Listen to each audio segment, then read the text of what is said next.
Hey everyone, so in episode 5 of What If Season 2, we see that Hope aka the Wasp joins the Avengers instead of the Hulk. Now if you think about it, there's a major continuity detail as to why the Hulk is missing here. In The Incredible Hulk, Bruce Banner essentially got turned into the Hulk in an attempt to make super soldiers like Steve Rogers. But in Captain Carter's universe, Steve didn't get the super soldier serum, so he never became a super soldier, and therefore nobody ever tried to replicate this serum, which is why Banner never turned into the Hulk in that universe. Now this is just one great detail from episode 5, and I have found a total of 13. So without wasting any of your time, I'm your Canadian lad, and let's begin the video. Number 1. When Captain Carter stops Hydra Stomper with her shield, the shield gets stuck on the wall. In the next scene, she removes the shield from the wall and leaps onto Hydra Stomper's shoulder. However, to gain a better grip on Steve's neck, she requires both her hands. As a result, she purposefully lodges her shield into the wall again, freeing her hands. This strategy enables her to securely grasp Steve while keeping her shield nearby for quick access. And once she wraps her legs around Hydra Stomper's neck, she glances back and retrieves the shield from the wall. It's fascinating to me just how much attention to detail the animators put into every fighting sequence. Number 2. The number 88 can be seen on the Stomper's knee. Now 88 in the comics is a Nazi villain, and this could be a reference to that. Number 3. Now one could ask, why out of all superheroes, Hope was the one who took the Hulk's role? It's because in Captain Carter's universe, Peggy was the one who ended World War II, not Steve.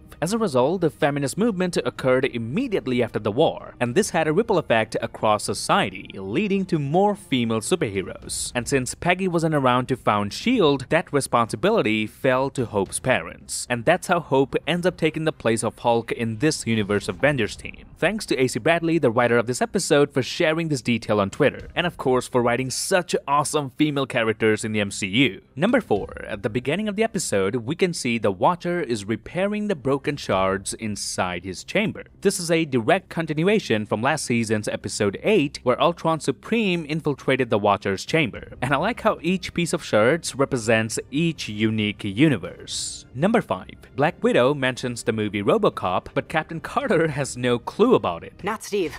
More like RoboCop. What? You haven't seen that? We'll rent it. Solid movie.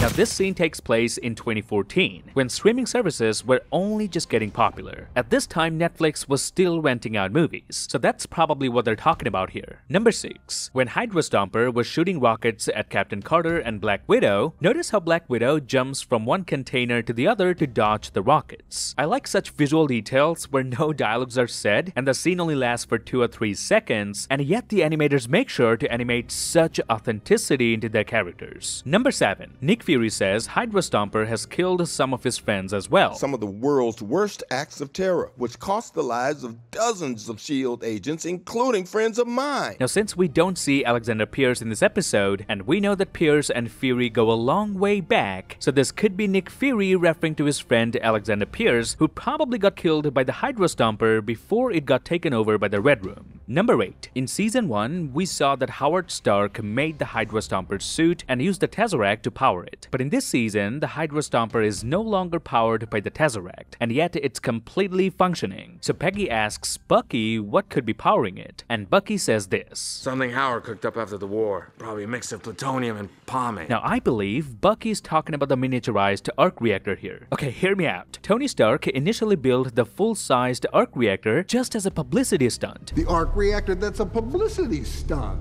However, as we find out in Iron Man 2, the arc reactor was created using blueprints from Howard Stark and Anton Vanko. So it is absolutely possible that Howard Stark in this universe might have created a miniaturized arc reactor even before Tony Stark. Number 9. The Hydra Stomper has red stars on both shoulders. This is the same as the Winter Soldier from our universe. Number 10. Hydra Stomper pulls off a similar move here as Tony Stark did in Iron Man 1. Number 11. The back of the Quinjet kinda looks like a face with 2 eyes that's opening its mouth. Number 12. Black Widow says she killed the head of the Red Room by stabbing him in the carotid artery with a corkscrew. Now the carotid artery is 2 major vessels supplying blood to the brain, and a good assassin like Romanoff would know exactly where they are. Number 13. When Steve attacks Peggy, notice the shield falls back through the impact. Now, vibranium shields are supposed to stop kinetic energy. It's not supposed to fall back like that. And this just goes to show how strong the Stomper suit is. Now, I absolutely love how AC Bradley has been writing the character of Captain Carter. She is undoubtedly one of the best female characters in the MCU now. And Hayley Atwell, what more can I say? I always have two big reasons to watch her work. I mean her talent and incredible acting skills, of course. And that's it. This would be my breakdown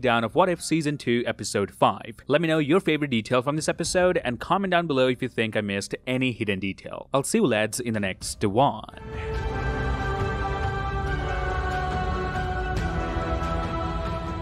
Why wasn't I debriefed on this? Because we didn't debrief you on Bigfoot either. Wait, what?